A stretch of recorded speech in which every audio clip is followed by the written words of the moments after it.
بسم الله الرحمن الرحیم. ما خو چې کومې خبرې کولې هغه غازي صاحب، صدر صاحب، عبدالله احسان کاکړ صاحب او معلم صاحب وکړي. یو خبره زه په 2015 کې 2015 کې زه فارچینار ته تللی وم کور میله. نو هغه وخت کې د پاکستان د پنجاب فوج چې دی قبایلي سیمو ته دا په 2001 کې تللی دی او د ډاره تللی دی.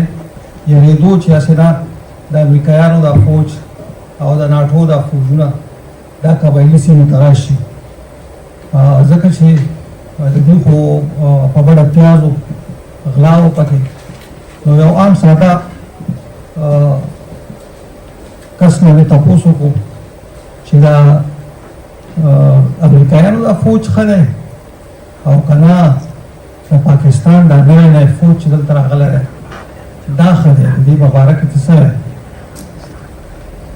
نو سوچ یې وکړو لږ او بیا وویل چې دا پنجابی چې راغلی دی دی خو نه په بشري حقوقو پوهېږي، نه یې ماشومانو په حق باندې پوهېږي او دا خو بې تهذیبه بلکل زناور شی دی. نو ته نه زه ډار کوم. نن په قبایلي سیمه کې یا پښتنه سیمه کې چې 2000 نه پس د پنجاب د پاکستان کوم فوج راغلی دی، د دې مقصد دلته د هغه اوازونو د پښتنو د هغه اوازونو خاموشه کول دي، لکه د ګیلامل، لکه د مولانا خانزیر. مطلب یې دا بل مقصد یې دا دی چې دوی افغانستان ته سترګې خړې دي، د افغانستان د نیولو کوشش کوي. هغه بله خبره چې نشي نیوی خو دوی خپل کوشش کوي. بل دا دوی خپل پریزنس چې ښایي، خپله موجودګي دغلته ښایي، دا یې د هغو ټیروریزم شروع کړی دی. دا دې دپاره جوړ کړی چې دوی ځمکه د پښتنو ونیسي، د پښتنو وسایل ونیسي.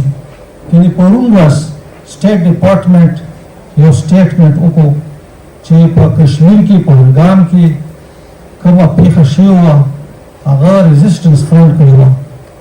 ریزسټنس فرنټ په کشمیر کې د لشکري طیبه هغه فرنټ ارګنایزیشن دی، پاکسي ارګنایزیشن دی چې هغه د لشکري طیبې لپاره کار کوي، ټیروریزم کوي.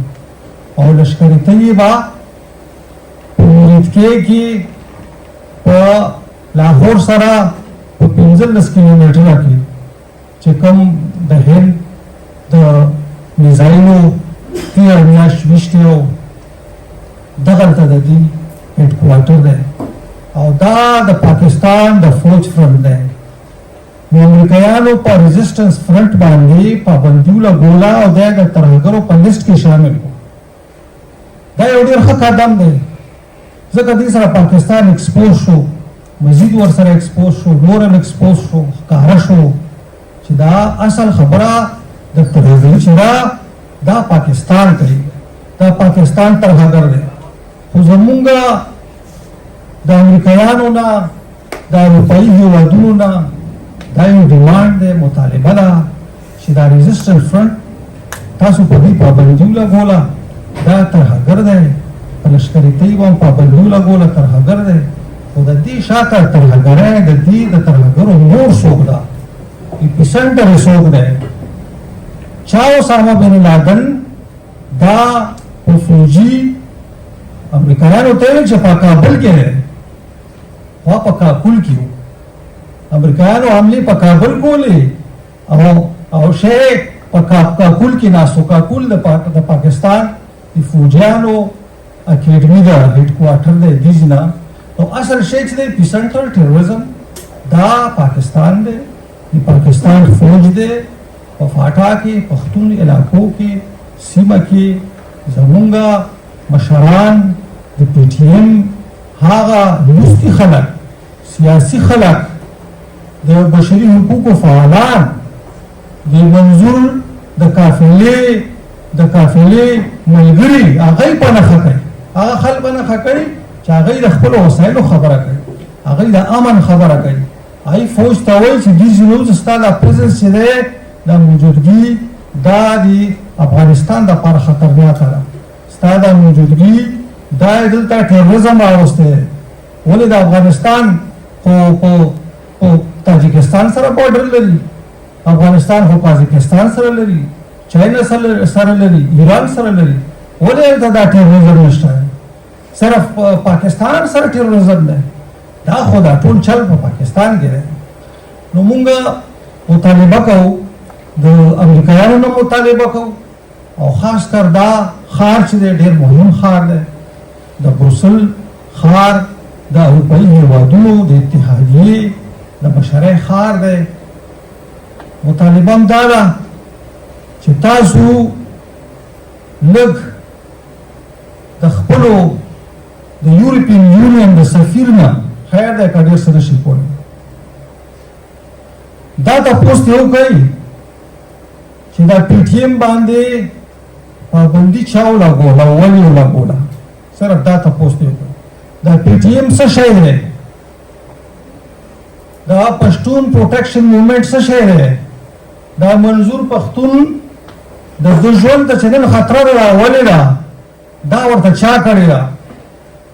بله خبره دا ده چې د بلوچستان کور کمانډر او تیر د پاکستان د فوج نتاق غفور جرنل غفوره د پی ټي ایم غړو ته فعالانو ته درکه ورکړې ده مرګ چې ستاسو ژوند ختم دی. نو دغه جرنیل جرمني ته څرنګه راځي؟ اروپا ته څرنګه راځي؟ دغه جرنیل واشنگټن ته څرنګه ځي؟ پرون جرنیل احمد شریف چودھری چې هغه اوسنی د پاکستان د فوج نتاق دی، هغه په لکه څنګه چې سر صاحب احسان صاحب وویل چې پښتنو ته وویل چې دا غرونه او دا وسایل دا خو د پښتنو د مور ډوله سره نه دي راغلي، دا الفاظ دي، نو موږ بېعزتي وکړه. د دې مطلب دا دی چې مولانا خانزیب چا ووژلو؟ دا پاکستان د فوج دا احمد شریف چودھری ووژلو. او احمد شریف چودھری څوک دی؟ احمد شریف چودھری دا د چودھری بشیرالدین زوی دی. چودھری بشیرالدین د پاکستان هغه ساینسدان دی چې هغه نورو هیوادونو ته نیوکلیر دغه ټکنالوژي ورکړې ده، په دې کې ککړ دی. یو غل سړی د پاکستان ساینټسټو قدیر په نوم باندې دا د فوجیانو ایجنټ و، عام غل و، د پاکستان فوجیان هم غلي دي، کرپټ دي، ټیرورسټان دي، هم په خپل هم ټیرورسټ و. د هغه ملګری و بشیرالدین چودھری. هغه بشیرالدین چودھری هغه د امریکایانو د ملل متحد هغه لیست کې تور لیست کې دی، هغه ترهګر دی، دا سړی د هغه زوی دی. نو دا اردو کې په هندی کې یو ښایي چورې ور سینه زوري، غلام کې او د پاس نه بدماشین کې ترهګر خو ته یې، ځکه موږ امریکایانو ته او بیا د اروپایي هیوادونو اتحادیې ته دا ډیمانډ دي نه کوو، دا مطالبه کوو چې دا پاکستان ریزسټنس فرنټ یوازې ټیرورسټ نه دی، لشکري طیب هم دا د پاکستان فوج دی. تاسو دې سره حساب وکړئ. دا په پی ټي ایم باندې چې کوم کټغرونه دي، کومې پابندیانې، دا ولې علي وزیر ولې جیل کې دی؟ ډاکټر ماهرنګ بلوچ ولې جیل کې ده؟ حاجي صمد ولې جیل کې دی؟ دا زموږ مشران ولې جیل کې دي؟ یا خو د پښتنو په جرګو باندې خپل وطنونه جوړ کړي دي. دا نن چې ته کوم افغانستان وینې دا خو په جرګه باندې جوړ شوی دی. د لویې جرګې ارګنایزر ملک نصیر کوکیخیل ته جیل کې اچولی دی. یو جیل نه وباسي بل ځای ته وړي، بل ځای نه وباسي بل ځای ته وړي، کله یې پټ کړي. دا ته څه کوې پښتنو سره؟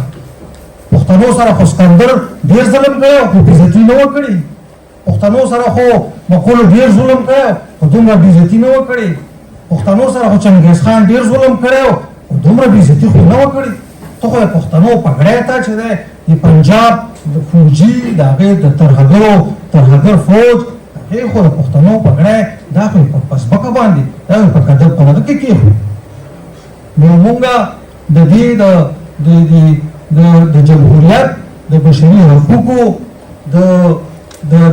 د نماینده هېوادونو دې اتحادیې ته دې نه دا مطالبه کوو چې تاسو خپلو د یورپین یونین د امبیسډرز ته چې په اسلام آباد کې دي یا په کابل کې دي یا دوحه کې دي مهرباني وکړئ دا تپوس وکړئ او په دې باندې څېړنې وکړئ دا یو ریسرچ وکړئ دا فایندنګز وکړئ. موږ خو انسانان یو موږ خو مهذبه خلک یو موږ خو چا سره جنګ نه دی کړی نه مو په چا حمله کړې ده نه چېرته چا وطن نه بل چېرته تللي دي په هغوی باندې. نو دا 40 کالونه تاسو 40 لکه افغانان مړه کړه. اوس تاسو چې دی لا د پښتونخوا کې خلک وژنئ سیاسي ورکران او بشري حقوقو خلک وژنئ PTM وژنئ دې ته باید ټکې پکار. ډېره مننه ډېره مهرباني.